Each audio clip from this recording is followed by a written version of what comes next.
आप सभी का स्वागत है हमारे इस क्लास में।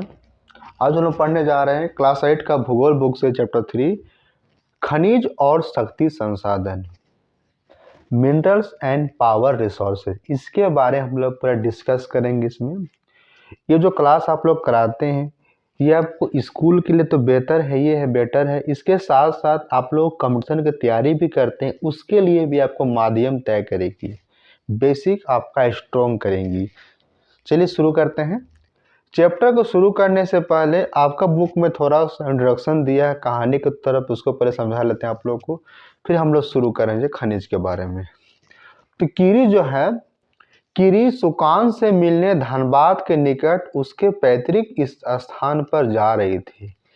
कीरी जो है उस सुकांत का दोस्त थी, वो धनबाद सुकान से मिलने जा रही थी। उसके पैतृक में उसका अपना जन्म स्थान जहाँ उसका जन्म हुआ था। तो कीरी विशाल काले क्षेत्र को देखकर आश्चर्यचकित थी, वो अमेज थी, वो चकित थी। देखिए काले क्षेत्र क्या है, सभी तरफ काले नजर आ रहे हैं, लेकिन है क्या? सुकांत, यह स्थान इतना काला और धूल भरा क्यों है? कीरी सुकांत से पूछती है यह स्थान इतना काला और धूल भरा क्यों है, इतना डस्ट क्यों उड़ रहा है, पूरा इतना काला क्यों है? यह कोयला खदान निकट होने से कारण है। सुकान जवाब दिया उसको कि यहाँ पे कोयला का खदान है, इसीलिए यह काला स्थान है और धूल उड़ रहा है वहाँ पर। क्या आप वहाँ ट्रकों को देख रहे हो? देख सकते हैं ट्रक। यहाँ पे जेसीबी लगा हुआ है, जेसीबी देखिए भर रहा है, डंपर में लोडिंग हो रहा है कोयला का। यह सभी खनिज कोयले को ले जा रहे हैं। ये क्या लेके जा रहे हैं? कोयले को ले जा रहे हैं। सुकांत ने उत्तर दिया। अब कीरी पूछती है खनिज, आखिर खनिज क्या है? खनिज क्या है, कीरी सवाल पूछती है। तो सुकांत उसका जवाब कुछ एग्जाम्पल दे के बताता है। क्या एग्जाम्पल देता है, चलिए बात करते हैं।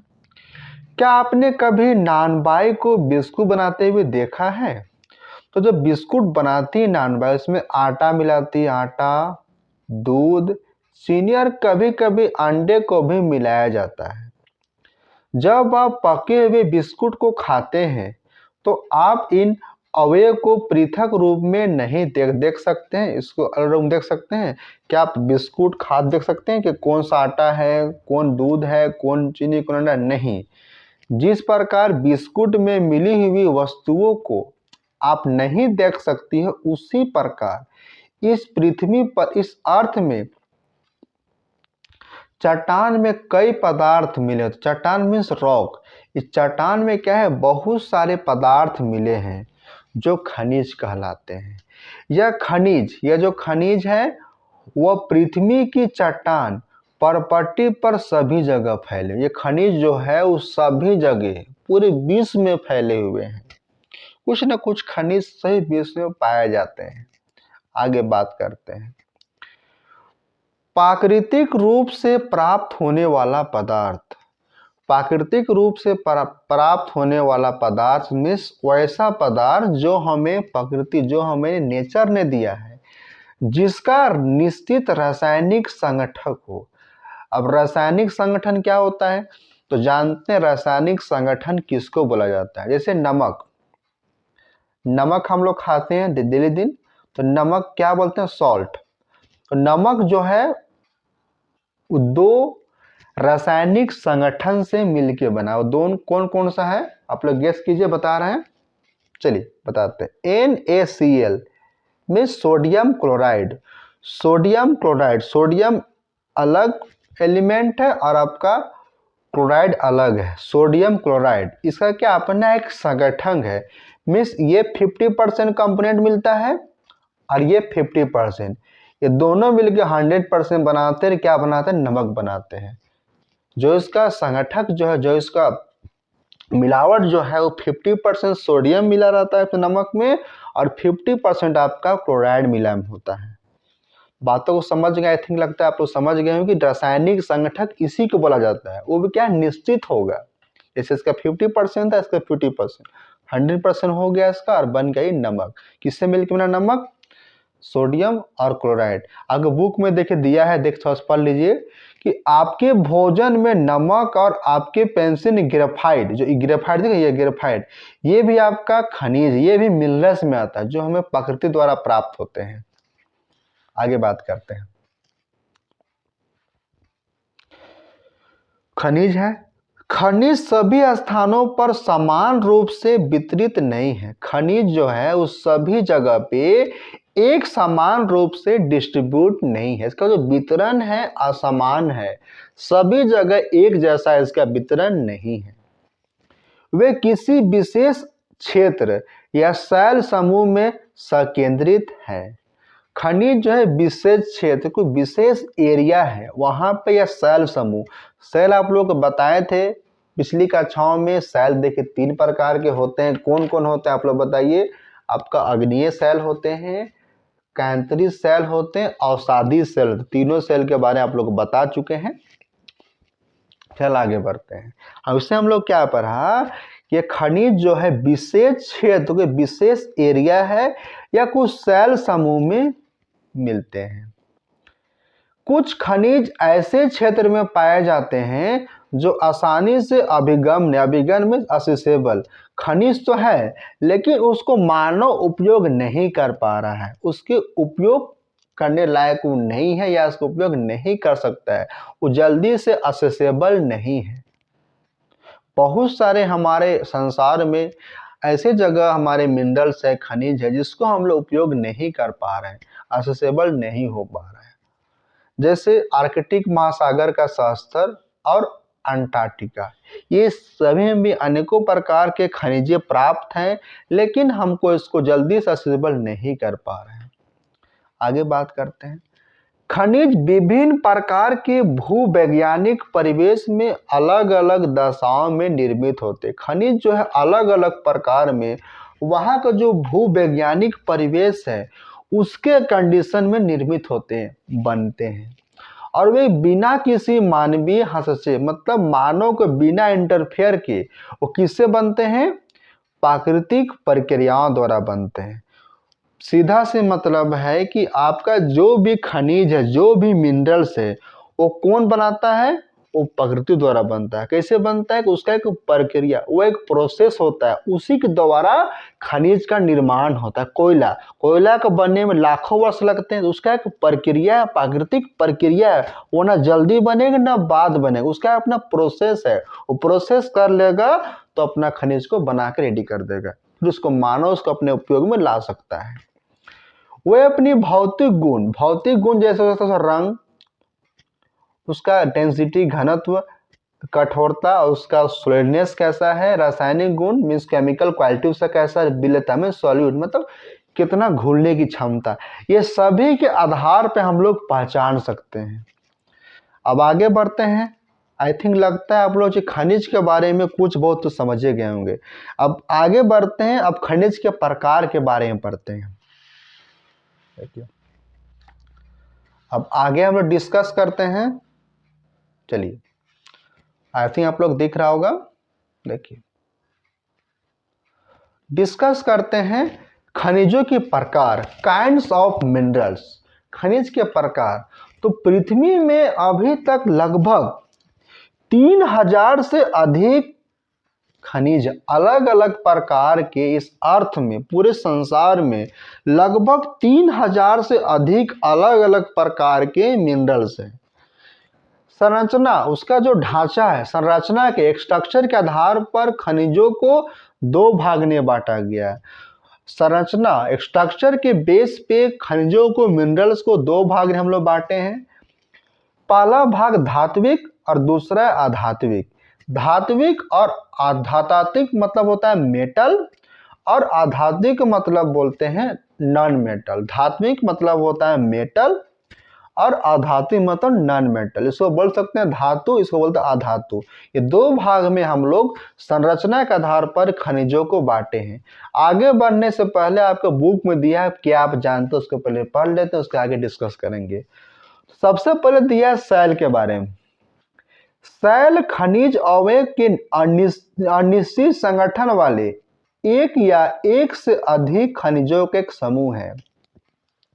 सेल क्या है? सेल अब बताए थे कि जितने भी सारे खनिज है उस सेल में ही पाए जाते हैं। तो सेल क्या है? और निश्चित संगठन उसका है और उसमें एक से अधिक खनिजों का ग्रुप होता है, समूह होता है। अब बात करते हैं अयस्क किसे कहते हैं? और अयस्क इंग्लिश बोलते हैं और बोलते हैं, ORE, और बोला जाता है। और सेल जिसमें खनिजों का खनन के, खनन मतलब माइनिंग, उसको निकालना, वहां से उसको अलग करना, सेल से मिनरल्स को अलग करने को हम लोग बोलते हैं माइनिंग करना, खनन करना। सेल जिनसे खनिजों का खनन किया जाता है अयस्क कहे जाते हैं।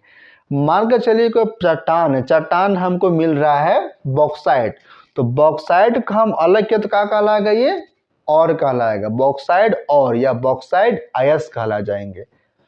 समझ में आ गया आप लोग को? अभी तक पता है कि हम लोग 2800 से अधिक खनिजों की पहचान कर ली गई है। खनिज तो बहुत सारे हैं लेकिन हम लोग सिर्फ अभी तक 2800 से अधिक खनिजों की पहचान कर चुके हैं, जिनमें से केवल लगभग 100 अयस्क खनिज समझे, जिसमें से करीब 100 जो ऐसे उसका अयस्क है जिसको हमने निकाले वहां से सेल से, जिसको हम लोग खनिज मानते हैं, बाकी हम लोग खनिज नहीं मानते हैं।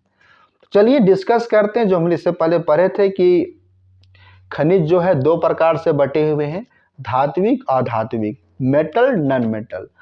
तो आपके बुक में देखिए फोटो दिया हुआ है खनिज, ये क्या आपका होगा? मिनरल्स। खनिज आपका दो भाग होते हैं, धात्विक मेटल, अधात्विक नॉन मेटल। तो धात्विक में लौ मतलब जिसमें लोहा की मात्रा होगा, फेरस, और अलो मतलब नॉन फेरस, में लोहा की मात्रा नहीं होगा। धात्विक खनिजों में धातु कच्चे रूप में होते हैं। जो धात्विक खनिज होते हैं, जो मेटल जो होते हैं, उसमें जो मेटल जो होते हैं कच्चे होते हैं, रॉ रूप में होते हैं। धातुएं कठोर पदार्थ है। धातुएं कैसे पदार्थ है? कठोर, सॉलिड सब्सटेंस है, सॉलिड पदार्थ है जो ऊष्मा और विद्युत को संचालित करती है। धातु में आसानी से हम लोग ऊष्मा का चालन कर सकते हैं।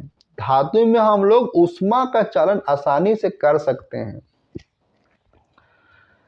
जिसमें धूति या चमक की विशेषता हो। धातु में किसकी विशेषता होती है? चमक।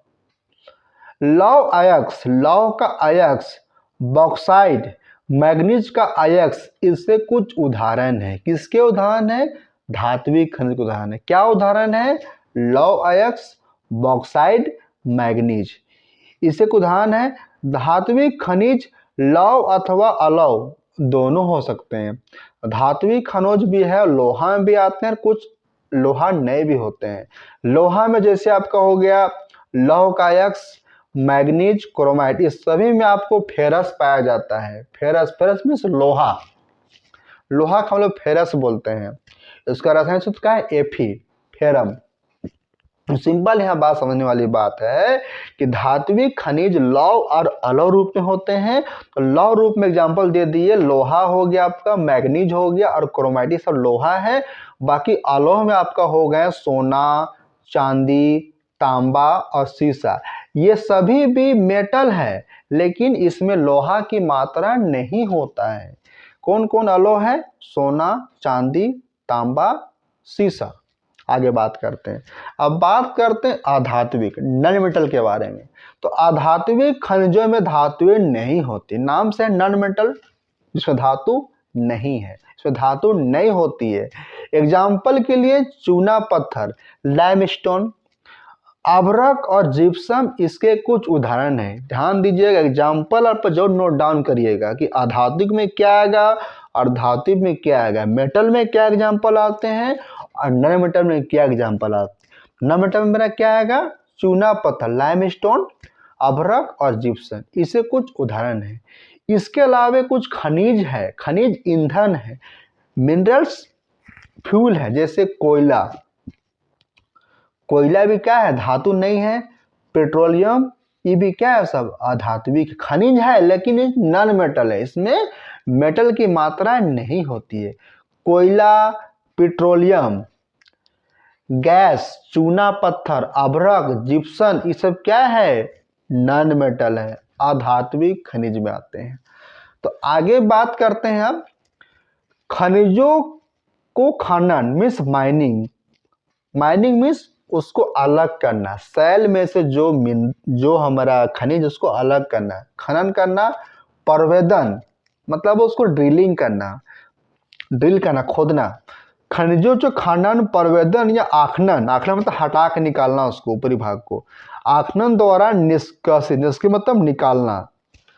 सिंपल हम लोग माने कि हम लोग खनिज को खनन से, परवेदन से, आखनन से या इसके द्वारा खनन, परवेदन या आखनन के द्वारा से हम लोग खनिजों को निकालते हैं सेल में से। आपका बॉक्स में दिया है, देख लीजिए एक बार। खनिजों का देखिए आपको निष्कर्षण, खनिजों का निष्कर्षण आपको 3 प्रकार से होगा। हम लोग खनिज को 3 प्रकार से सेल से अलग कर सकते हैं। एक तो माइनिंग कर सकते हैं, तो माइनिंग हम लोग 2 तरीके से करते हैं। विपरीत खनन, विपरीत खनन के मतलब बोलते हैं ओपन कास्ट। ओपन कास्ट के मतलब बोलते हैं कि तालाब होता है ना, तालाब खोदते हैं ना, तो तालाब जैसा खोद के उसको निकालते हैं, उसको बोलते हैं ओपन कास्ट। कूपची खनन, कूपची खनन में क्या होता है, इसमें ड्रिलिंग किया जाता है, ड्रिलिंग करके अंदर जाके अंदर से खनिजों को निकाला जाता है, उसको कूपची खनन बोलते हैं। और वही हो गया परवेदन, मतलब हो गया ड्रिलिंग करना, खोदना। और आखनन के मतलब बोलते हैं कि जो सरफेस जो है, जो पृथ्वी का सरफेस है, उसको हल्का सा हटा के निकालता है नीचे मिनरल्स, उसको आखनन कहते हैं, कोरिंग्स कहते हैं। अब आगे बात सबके डिटेल में बात करते हैं। सबसे पहले बात करते हैं खनन के बारे में। तो पृथ्वी की सतह, पृथ्वी की सतह, पृथ्वी की सरफेस के अंदर, सतह के अंदर, पृथ्वी की सतह के अंदर दबी हुई शैलों से खनिज को बाहर निकालने की प्रक्रिया खनन कहलाती है। जो पृथ्वी की सतह, हम लोग उसके सतह में, सतह से अंदर जो भी खनिज दबे हैं शैल से, उसको जो बाहर निकालते हैं, उसका जो प्रोसेस हम लोग क्या नाम दिए? खनन क्या है? एक प्रक्रिया है। क्या प्रक्रिया है? कि शैलों में से खनिजों को बाहर निकालना। खनिजों जो कम गहराई में स्थित होते हैं, खनिजों जो है पृथ्वी की सतह से कम गहराई, कम डीप में उपस्थित होते हैं, वे पृष्ठीय स्तर को हटाकर निकाले जाते हैं। इसे हम लोग विपरीत खनन या ओपन कास्ट खनन कहते हैं। आप लोग देखते होंगे कि कोलेरिया इलाका में जाते देखते हैं, बड़ा सारा आपको दिखता होगा, पत्थर दिखता होगा, वो सब ओपन कास्ट में आता है, विपरीत खनन में आता है। गहन वेधन, गहन वेधन जिन्हें कीपक, गहन मतलब होता है गहराई में, वेधन मतलब ड्रिलिंग करना। गहन वेधन जिन्हें कूपक कहते हैं, अधिक गहराई में स्थित, अधिक गहराई में स्थित खनिज निक्षेपों। निक्षेपक मतलब होता है डिपोजिशन, डिपोजिशन मतलब कोई खनिज का जमौरा का हम लोग निक्षेप बोलते हैं। तो अधिक गहराई में स्थित खनिज, खनिज निक्षेपों तक पहुंचने के लिए बनाए जाते हैं। क्या बनाए जाते हैं? कूपक।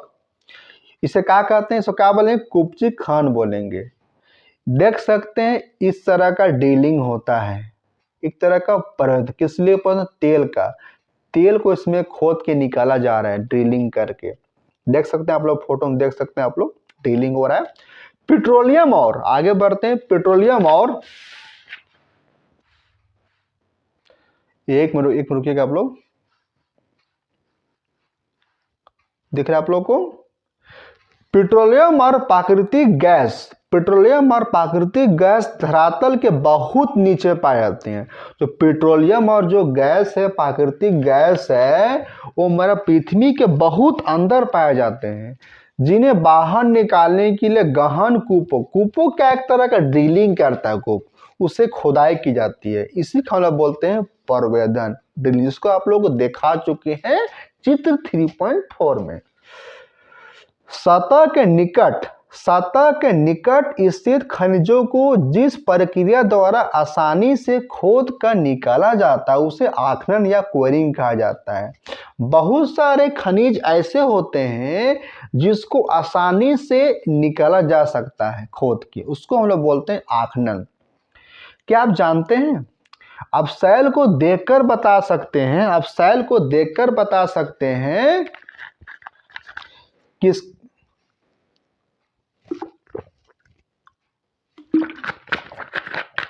आप सेल को देखकर बता सकते हैं यदि इसमें तांबा है। हम लोग तांबा कैसे बता सकते हैं कि ये मिनरल्स में तांबा है? तो अगर वो नीला दिखाई दिया, अगर वो नीला दिखाई दिया, ब्लू दिखाई दिया कोई आपका सेल रॉक, तो समझ जाइए कि उसमें आपको तांबा मिला हुआ है, उस चट्टान में, उस सेल में, उस रॉक में। अब बात करते हैं, हम लोगों ने खनिज के बारे में डिस्कस कर लिया, खनिज क्या होते हैं, कैसे होते हैं, खनिज के प्रकार के बारे में डिस्कस कर लिया। अब बात करते हैं वितरण, इसका पूरा पृथ्वी में, इसका पूरा विश्व में वितरण कैसे हुआ है, कैसे ये बटा हुआ है, इसके बारे में हम डिस्कस करते हैं। चलिए आगे बढ़ते हैं। तो खनिजों का वितरण पढ़ते हैं। तो खनिजों विभिन्न प्रकार की सेलों में पाया जाता है। आपको बता चुके हैं सेल जो है अलग अलग प्रकार के सेलों में पाए जाते हैं। बता चुके अग्नीय, कैंद्रित और औषधि, ये तीनों में हमारे मिनरल्स या खनिज पाए जाते हैं। जो धात्विक खनिज जो है, जो मेटल मिनरल्स जो है, वो अग्नीय और कैंद्रित में पाए जाते हैं। जो धात्विक खनिज जो है, जो धात्विक खनिज जो है, जो हमेशा याद रखिए एक चीज हम लोग हमेशा याद करिएगा कि आपको जो धात्विक खनिज जो होगा, जो मेटल मिनरल्स जो होगा, जो मेटल के बना हुआ मिनरल जो होगा, वो आपको अग्नीय और कैंद्रित सेलों में ही पाए जाते हैं। और अग्नीय और कैंद्रित से क्या क्या बने होते हैं? तो इससे हम लोग का पठारों का निर्माण होता है। पठार का निर्माण किस सेल से हुआ है? तो पठारों का निर्माण अग्नीय और कैंद्रित सेलों से मिलके बना है या निर्माण हुआ है। आगे बात करते हैं। एग्जाम्पल देख लीजिए कि हम लोग का धात्विक खनिज कहाँ कहाँ पाए जाते हैं। धात्विक खनिज मीन्स जो अग्नि और कैंद्रित सेल में पाए जाते हैं। ऐसे उत्तरी सूडन जो है, तो उत्तरी जो सूडन जो है वहाँ लोहा मिला है। उत्तरी सूडन लौह का एक्स में लोहा मिला है। आगे देखिए कनाडा, ओंटारियो जगह का नाम है जो कनाडा में है, वहाँ आपको तांबा मिला है। इसके अलावा उसमें निकेल मिला है। ध्यान से आप नोट डाउन करिएगा, आप एग्जाम में सब आएगा, ध्यान से नोट डाउन करिए कि उत्तरी सूडन में लोहा का डिप हम लोग का निक्षेप है, और कनाडा ओंटारियो में तांबा भी है और निकेल भी है, दोनों उपस्थित है कनाडा में। कनाडा में कहाँ पे? ओंटारियो में। दक्षिण अफ्रीका में लोहा है, दक्षिण अफ्रीका में लोहा है, निकेल है, क्रोमाइट है और प्लेटिनियम है। याद करिएगा, फिर से याद करा दे रहे हैं। उत्तरी सूडन में लोहा प्राप्त है, कनाडा में तांबा और निकेल प्राप्त है, और दक्षिण अफ्रीका में लोहा भी है, निकेल भी है, क्रोमाइट भी है और प्लेटिनियम भी है। तीनों कहाँ प्राप्त है? दक्षिण अफ्रीका में। ये सभी कौन सा सेल में पाए जाएंगे? तो अग्नीय और कैंद्रित सेल में पाए जाते हैं। आगे बात करते हैं। मैदानों और नवीन वलित पर्वत, नवीन अवलित पर्वत मत बोल रहे हैं, जिन पर्वतों का निर्माण अभी हो रहा है या बन रहा है, जो बन चुका है, नया बना, उसको बोलते नवीन वलित पर्वत। मैदानों और नवीन वलित पर्वतों के औषधि सेल समूह में आधात्मिक खनिज पाए जाते हैं। हमेशा ध्यान दीजिएगा कि जितना भी आधात्मिक खनिज, यहाँ तक कि आपको पेट्रोल जो है, जो आपका कोयला जो है, सभी आधात्मिक खनिज है। और कौन सेल से मिलकर बने, कहाँ ये सेल कौन सेल में पाए जाएंगे? तो औषधि सेल में पाए जाएंगे। इसको हमेशा आप लोग याद रखिएगा। फिर से बताते हैं आप लोग का कि मैदान और नवीन वलित पर्वत किससे मिलके बने होते हैं? कौन सेल से? मैदान और नवीन वलित पर्वत किससे मिलके बने होते हैं? तो औषधि सेल से मिलके बने होते हैं। और औषधि सेल में हमारे आधात्मिक खनिज, जिससे मेटल उपस्थित नहीं होते हैं, वैसे खनिज प्राप्त होते हैं। ऐसे चूना पत्थर हो गया, अभ्रक हो गया, जिप्सम हो गया, कोयला हो गया, पेट्रोलियम हो गया, मेरा प्राकृतिक गैस, ये सभी किसमें पाए जाएंगे? ये सभी सेडिमेंट या औषधि सेल में पाए जाएंगे। अब बात करते एग्जाम्पल देखते हैं कि हमारे संसार में कहाँ कहाँ पाए जाते हैं। तो फ्रांस के कॉकरेंस प्रदेश है, शहर है, वहाँ पे चूना पत्थर का डिपोजिशन मिला है। चूना पत्थर का निक्षेप कहाँ मिला है? तो फ्रांस के कॉकरेंस प्रदेश में। जॉर्जिया और यूक्रेन में मैग्नीज मिला है। जॉर्जिया और यूक्रेन में क्या मिला है? मैग्नीज मिला है। इसके अलावा अल्जीरिया में फास्फेट मिला है। एग्जाम्पल फिर नोट डाउन कर लीजिएगा औषधि सेल से बने में। तो फ्रांस के कॉकरेंस प्रदेश चूना पत्थर मिला है। जॉर्जिया और यूक्रेन से क्या मिला है? मैग्नीज मिला है। दोनों जगह से क्या मिला है? मैग्नीज। इसके अलावा अल्जीरिया से क्या मिला है? फास्फेट मिला है। खनिज ईंधन जैसे कोयला हो गया, पेट्रोलियम हो गया, ये सभी कौन से पाए जाएंगे? तो औषधि सेल में पाए जाएंगे। तो आगे बात करते हैं हम लोग जितने भी हम लोग के महाद्वीप है, उस महाद्वीप में कौन कौन से देश आते हैं और उस देश में कौन कौन से खनिज पाए जाते हैं, उसके बारे में हम लोग विस्तार से डिस्कस चलिए करते हैं।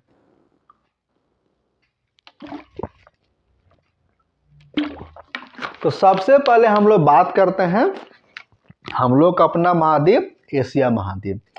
एशिया महाद्वीप से अपनी बातों को शुरू करते हैं। आज देखिए शुरू करते हैं सबसे पहले एशिया महाद्वीप जिससे हम लोग रहते हैं।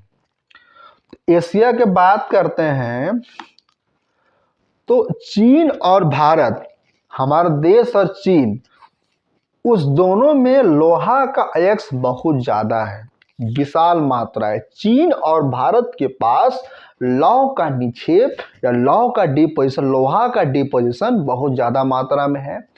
यह महाद्वीप विश्व के आधे से अधिक टीन का उत्पादन करता है।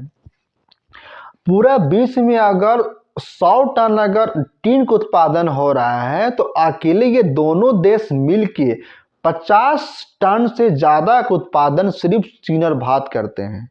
इसके और देखिए एग्जाम्पल देखिए। इसके अलावा चीन, मलेशिया, इंडोनेशिया, ये सभी टीन के अग्रणी उत्पादक हैं। टीन के अग्रणी उत्पादक कौन कौन सा देश है? तो चीन, मलेशिया और इंडोनेशिया, ये सभी टीन के अग्रणी ज्यादा मात्रा में उत्पादन करने वाले देश। इसके साथ साथ चीन सीसा, एंटीमनी और टंगस्टन के उत्पादन अग्रणी है। इसके अलावा चीन में सीसा, एंटीमनी, टंगस्टन, इसका उत्पादन ज्यादा मात्रा में चीन करता है। एशिया में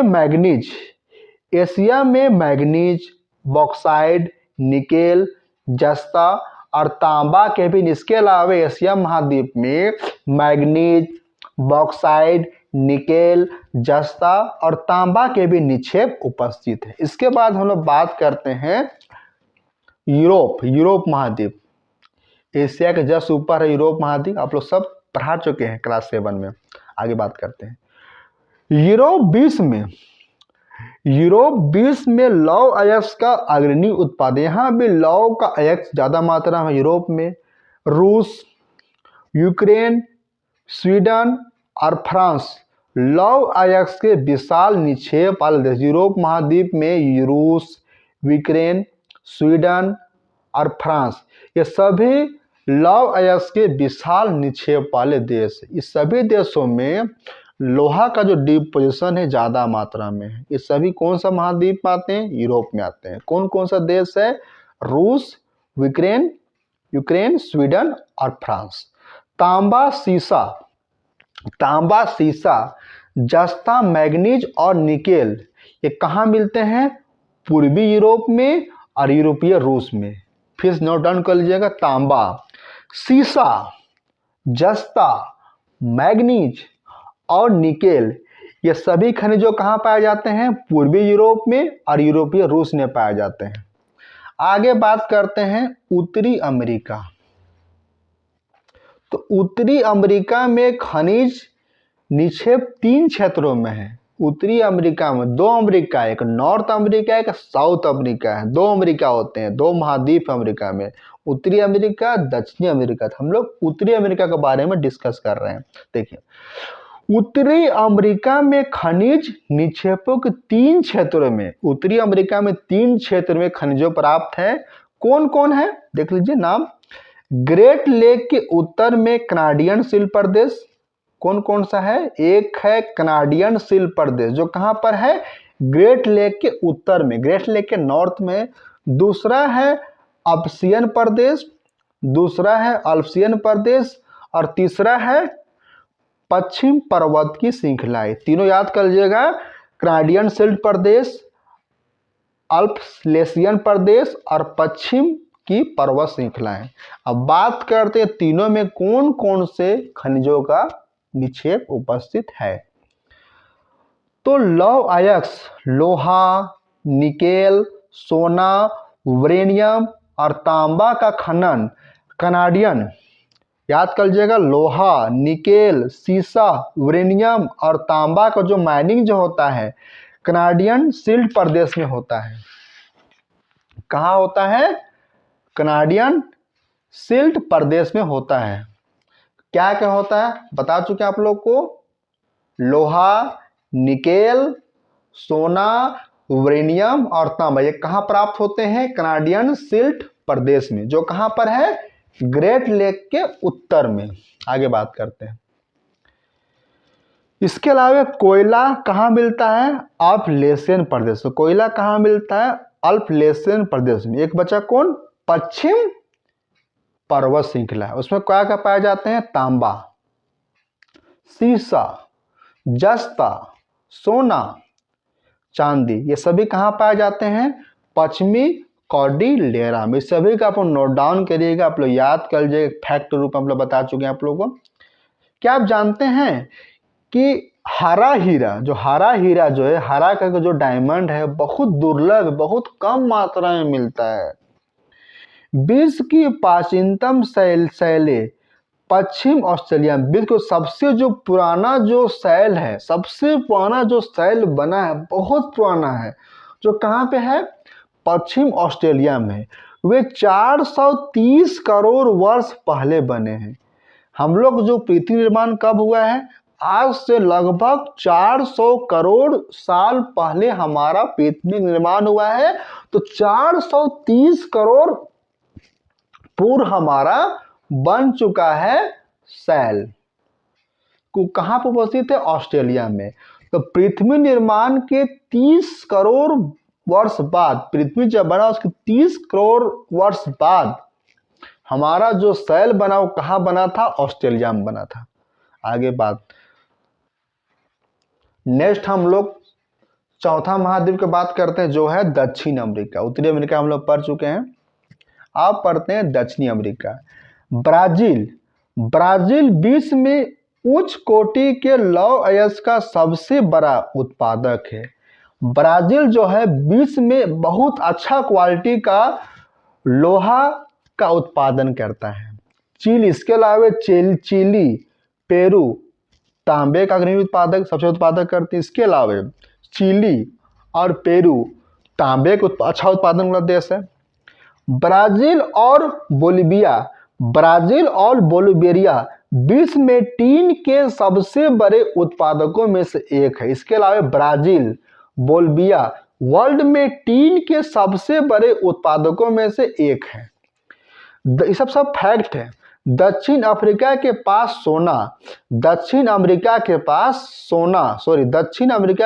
सोना है, चांदी है, जस्ता है, क्रोमियम है, मैग्नीज है, बॉक्साइड है, अभ्रक है, प्लेटिनियम है, एस्बेस्टस है और हीरा है। नोट डाउन कर लीजिए कि दक्षिण अमेरिका के पास क्या क्या है? सोना है, चांदी है, जस्ता है, क्रोमियम है, मैग्नीज है, बॉक्साइड है, अभ्रक है, प्लेटिनियम है और एस्बेस्टस। इसके अलावा वह हीरा का ही विशाल निक्षेप है। खनिज तेल, जो मिनरल जो है वो कहाँ पर है?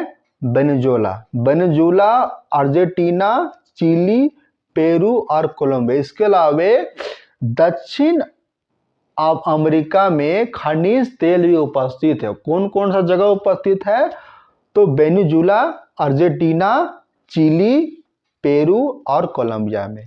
नेक्स्ट हम लोग आगे बढ़ते हैं 5वें महाद्वीप में।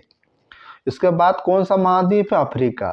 तो अफ्रीका खनिज संसाधनों में धनी है, बहुत रिच है खनिज संसाधनों में। कौन सा महाद्वीप? अफ्रीका महाद्वीप। यहाँ हीरा, सोना और प्लेटिनियम का विश्व में सबसे बड़ा उत्पादक प्रोडक्शन करता है। कौन? अफ्रीका। क्या जगह प्रोडक्शन करता है? हीरा, सोना और प्लेटिनियम, तीनों का विश्व में सबसे बड़ा उत्पादक कोई महाद्वीप में होता है तो वह है अफ्रीका। इसके अलावा दक्षिण अफ्रीका, जिम्बाब्वे और जायरे, इस सभी में क्या उत्पादन होता है? सोना। दक्षिण अफ्रीका में क्या? जिम्बाब्वे, जायरे, ये दो जो जगह है वहां पे सबसे ज्यादा मात्रा में सोना का निर्माण होता है, गोल्ड का उत्पादन किया जाता है। इसके अलावा तांबा, लोहा, क्रोमियम, यूरेनियम, कोबाल्ट, बॉक्साइट, ये सभी दक्षिण अफ्रीका में पाए जाने वाले खनिज हैं। फिर नोट डाउन कर लीजिएगा। इसके अलावा क्या मिलते हैं अफ्रीका में? तांबा, लोहा, क्रोमियम, यूरेनियम, कोबाल्ट, बॉक्साइट, ये सभी दक्षिण अफ्रीका में पाए जाते हैं। इसके अलावा तेल जो कहाँ कहाँ से पाए जाएंगे? Nigeria, Libya, Angola. Nigeria, Libya याद अफ्रीका में 3 ऐसी जगह है जहां से तेल का निर्माण किया जाता है। कौन कौन सा है? नाइजीरिया, लीबिया और अंगोला। आगे बात करते हैं। छठा हम लोग को देखिए है महाद्वीप है ऑस्ट्रेलिया महाद्वीप। तो ऑस्ट्रेलिया जो है विश्व में बॉक्साइट का सबसे बड़ा उत्पादक है। ऑस्ट्रेलिया जो है वर्ल्ड में बॉक्साइट का सबसे बड़ा उत्पादक महाद्वीप है। यहाँ सोना, हीरा, लोहा, टीन और निकेल का भी ज़्यादा मात्रा उत्पादन होता है। ऑस्ट्रेलिया में सोना, हीरा, लोहा, टीन और निकेल का भी ज़्यादा मात्रा में उत्पादन करता है। यह तांबा, सीसा, जस्ता और मैग्नीज, यहाँ पे ऑस्ट्रेलिया महाद्वीप में तांबा, सीसा, जस्ता, मैग्नीज भी उपस्थित है। पश्चिम ऑस्ट्रेलिया, वेस्टर्न ऑस्ट्रेलिया के कालगुरली और कूलगार्डी क्षेत्रों में सोने के सबसे बड़े निक्षेप है। वेस्टर्न जो ऑस्ट्रेलिया उसमें जगह है कालगुरली और कूलगार्डी, ये दोनों एरिया में सोना का सबसे बड़ा डिपोजिशन वहां पे जमा हुआ है सोना। कहाँ पे? और पश्चिम ऑस्ट्रेलिया के कालगुरली और कूलगार्डी क्षेत्र में। लास्ट हम लोग महाद्वीप के बारे में बात करते हैं, कौन है? अंटार्कटिका। तो इसमें विभिन्न खनिजों निक्षेपों पूर्णवांच कुछ संभवतः विशाल के लिए अंटार्कटिका भूवैज्ञानिक प्रसिद्ध है। किसके लिए प्रसिद्ध है? ये अलग अलग खनिजों के निक्षेपों पूर्णमांश ये पता चला कि कुछ संभवतः विशाल के लिए अंटार्कटिका भूवैज्ञानिक प्रसिद्ध रूप से प्रसिद्ध है। यहाँ पे देखिएगा तो ट्रांस आर्कटिक पर्वत में कोयला, इसमें देखिएगा तो पहला कहाँ मिल रहा है? ट्रांस आर्कटिक पर्वत में क्या मिल रहा है? कोयला। इसके अलावा पूर्वी अंटार्कटिका में क्या मिल रहा है? उसके प्रिंस चार्ल्स में क्या मिल रहा है? लोहा मिल रहा है। ये सब निक्षेपों का पूर्वानुमान किया गया, पता लगाया गया। क्या है? कहाँ पता लगाया गया है? तो ट्रांस आर्कटिक पर्वत में कोयला, पूर्वी अंटार्कटिका के प्रिंस चार्ल्स पर्वत में लोहा, ये सभी का पूर्ण अनुमान लगाया गया है। लोहा, सोना, चांदी, तेल, ये सभी अनुजीकीय मात्रा में कमर्शियल क्वांटिटी में अवेलेबल है। क्या अवेलेबल है? सोना, चांदी और तेल। अब इसके अलावा बात करते हैं, वर्ल्ड घूम लिए, अब हमारे देश में आते हैं। अब बात करते हैं कि भारत में इसका वितरण कैसा है। किसका वितरण बच्चों? खनिजों का।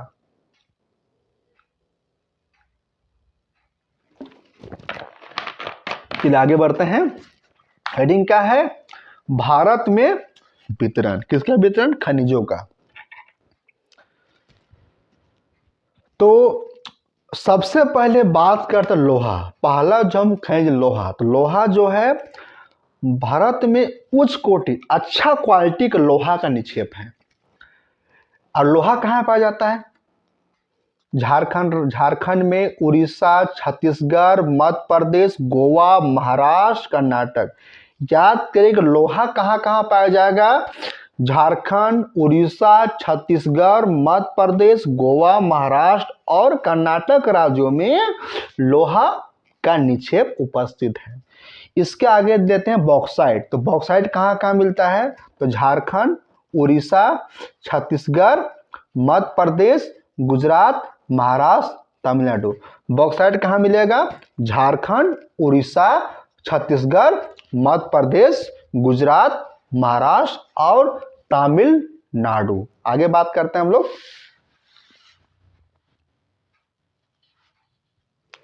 इसके बाद हम लिए अभ्रक। अभ्रक कहाँ कहाँ पाया जाएगा? झारखंड में, झारखंड, बिहार, आंध्र प्रदेश और राजस्थान में। अभ्रक का कहाँ का निक्षेप है? झारखंड, बिहार, आंध्र प्रदेश और राजस्थान में पाए जाएंगे। भारत वर्ल्ड में अभ्रक का सबसे बड़ा उत्पादक है। भारत जो है विश्व में अभ्रक का सबसे बड़ा उत्पादक। यहाँ सबसे ज़्यादा मात्रा में अभ्रक का उत्पादन किया जाता है और यहाँ से निर्यातक भी है। यहाँ से अभ्रक को दूसरे देशों में भेजा जाता है, निर्यात किया जाता है। अब लेते हैं तांबा। तो तांबा जो है मुख्यतः राजस्थान, मध्य प्रदेश, झारखंड, कर्नाटक और आंध्र प्रदेश में उत्पादन किया जाता है। तांबा कहाँ उत्पादन किया जाता है बच्चों? तो राजस्थान, मध्य प्रदेश, झारखंड, कर्नाटक और आंध्र प्रदेश में। इसके बाद क्या है? मैग्नीज। तो मैग्नीज जो है महाराष्ट्र, मध्य प्रदेश, छत्तीसगढ़, उड़ीसा, कर्नाटक और आंध्र प्रदेश। मैग्नीज कहाँ कहाँ निक्षेप है उसका? तो महाराष्ट्र, मध्य प्रदेश, छत्तीसगढ़, उड़ीसा, कर्नाटक और आंध्र प्रदेश। इसके आगे सोना। तो सोना जो है कर्नाटक के कोलार जो है भारत में, कर्नाटक में कोलार में सोने का निक्षेप है। आप लोग मूवी देखते होंगे कोलार, कहते हैं ना कि सुने आप तो KGF, वही है कोलार जो कर्नाटक में है। भारत में कर्नाटक में कोलार में सोने का निक्षेप है। यह खाने विश्व की गहरी खानों में से एक है जो इस अयस्क के खनन को बहुत खर्चीला प्रक्रिया, बहुत नीचे पाया जाता है, जो बहुत खोदने के बाद, बहुत प्रवेदन करने के बाद सोना यहाँ पे प्राप्त है। कहाँ पे है? कर्नाटक में कोलार जगह का नाम है। इसके बाद है चूना पत्थर। देखिए इस तरह, देखिए चूना पत्थर निकाला जा रहा है, देख सकते हैं फोटो। इस तरह चूना पत्थर निकाला जा रहा है। यहाँ देखिए नमक निकाला जा रहा है, देखिए सांबर झील से इस तरह निकाला। नमक पर देखिए नमक है जो कि समुद्र से अलग किया जा रहा है नमक को। भारत में चूना पत्थर कहाँ पाया जाता है? तो बिहार, झारखंड, उड़ीसा, मध्य प्रदेश, छत्तीसगढ़, राजस्थान, गुजरात, तमिलनाडु। तो भारत में चूना पत्थर कहाँ, कौन राज्य में उपस्थित है? तो बिहार, झारखंड, उड़ीसा, मध्य प्रदेश, छत्तीसगढ़, राजस्थान, गुजरात और तमिलनाडु। इसके अलावा नमक जो है यह समुद्र, झील और सैलों से प्राप्त किया। नमक भी हम लोग का सैलों से प्राप्त किए जाते हैं। तो समुद्र, झील और सैलों से क्या प्राप्त होते हैं बच्चों? नमक। और भारत नमक का अग्रणी उत्पादक और निर्यातक है। यहाँ ज़्यादा मात्रा में नमक उत्पादन होता है और इस नमक का हम लोग दूसरे महाद्वीपों में निर्यात भी करते हैं। आगे बात करते हैं खनिजों का उपयोग। तो खनिजों का उपयोग कई उद्योगों में होता है। खनिजों का उपयोग बहुत सारे उद्योगों में किया जाता है। खनिजों का जो उपयोग जो है बहुत सारे उद्योग में, इंडस्ट्री में किया जाता है। रत्नों के लिए प्रयोग किए जाने वाले खनिज प्रायः कठोर होते हैं। रत्न जो बनते हैं उसके लिए प्रायः कठोर खनिजों का इस्तेमाल किया जाता है। कठोर खनिज कौन होते हैं? धात्विक खनिज। तो कि कौन सेल से मिलकर बताया था आप लोग को? अग्नि और कैंथरी सेल। इन्हें आभूषण बनाने के लिए विभिन्न शैलियों में जो इससे जो आभूषण जो बनता है अलग अलग प्रकार के शैलियों में जोड़ा जाता है।